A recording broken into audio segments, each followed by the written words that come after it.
Are we really the most affected? Good morning, everyone. My name is Fernanda Prado, and I am in the third semester of high school at UVM Campus Querétaro. Today, I am going to talk about a very important topic, especially nowadays. I am talking about one of the biggest pandemics of all time, COVID-19 or coronavirus, and its impact over the environment. The coronavirus or COVID-19 pandemic is a defining global health crisis of our time and the greatest challenge we have faced since World War II. Since its emergence in Asia late last year, the virus has spread to every continent except Antarctica. We have now reached millions of deaths, and the human family is suffering under an almost intolerable burden of loss. This pandemic is much more than a health crisis, it's also an unprecedented socio-economic crisis. Stressing every one of the countries it touches, it has the potential to create devastating social, economic, and political effects that will leave long-standing scars. Every day, people are losing jobs and income with no way of knowing when we normally will return. Due to this pandemic, we are no longer allowed to go to school, hang with our friends, or even getting to see our relatives and our loved ones. But today, I'm going to centrally talk about one of the effects that not so much people care about, which is the environmental effects that COVID-19 has occasioned and how this is going to affect to our normal way of life. There are already some voices that are raised trying to relate the pandemic to the climate change. But this relationship may not be so much in the origin, but in the final outcome. We live in an unusual situation and with many doubts regarding the virus that has put the whole world in check and that moreover surprises with unexpected environmental consequences. The isolation orders in most of the world and the paralysis of industrial activity, as well as the reduction of the displacement, have returned to the main cities of the world, their blue skies, and reduced the level of pollution. Of course, the coronavirus, in addition to being a threat to public health, is becoming a real threat to the environment if it's not acted on time and with responsibility. No war, no recession, no other pandemic has had such a dramatic impact on CO2 emissions over the last century as COVID-19 has achieved in just a few months. Matt McGrath, an environment correspondent for the United States, wrote for BBC.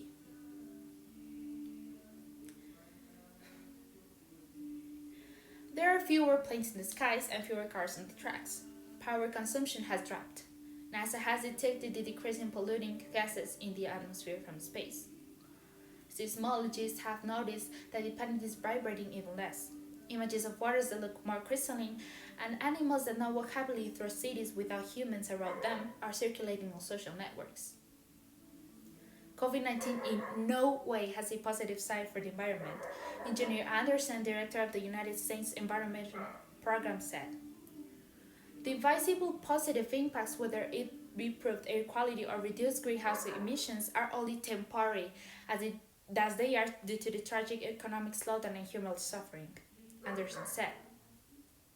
What relief is the planet receiving and what can be expected as humanity tries to return to normal after the pandemic?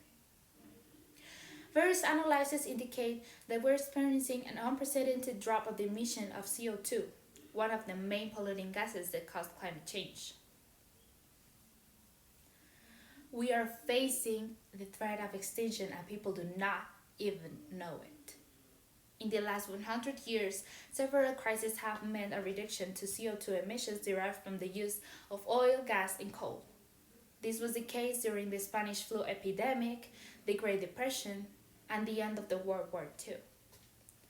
The strongest fall, however, has been caused by the coronavirus in just a few months.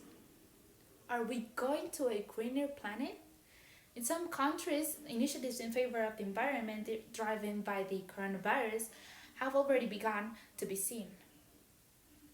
In Paris, for example, 650 kilometers of crown bike paths are being set up. An ambitious plan to reduce car use and prioritize pedestrians and cyclists was announced in Milan in the response to crisis caused by the virus. The oil crisis could also drive change.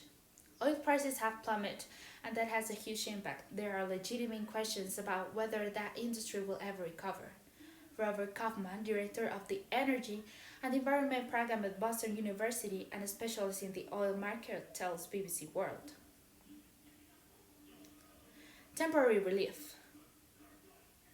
The respite in the planet is experiencing is temporary, experts warn. To achieve a notable decrease in the amount of CO2 in the atmosphere, a sustained reduction of 10% globally in the use of fossil fuels should be achieved for 1 year. According to the Scripps Institute of Oceanography at the University of San Diego, USA. NASA cautions that the decreases in emissions of gases such as CO2 would need to occur over a long sustained period of time in order to have an immeasurable impact on the climate. When the economy reopens, it is likely that we return to the practice we had before. For this reason, the effect of the coronavirus on the planet depends on the decisions taken when we overcoming the health crisis. Any positive environmental impact arising from this aberrant pandemic must be a shift in our production and consumption habits toward a cleaner and greener environment, says Anderson for the United Nations. The pandemic is showing us an alternative ways of doing things. Which of them are we going to adapt in a post-pandemic world?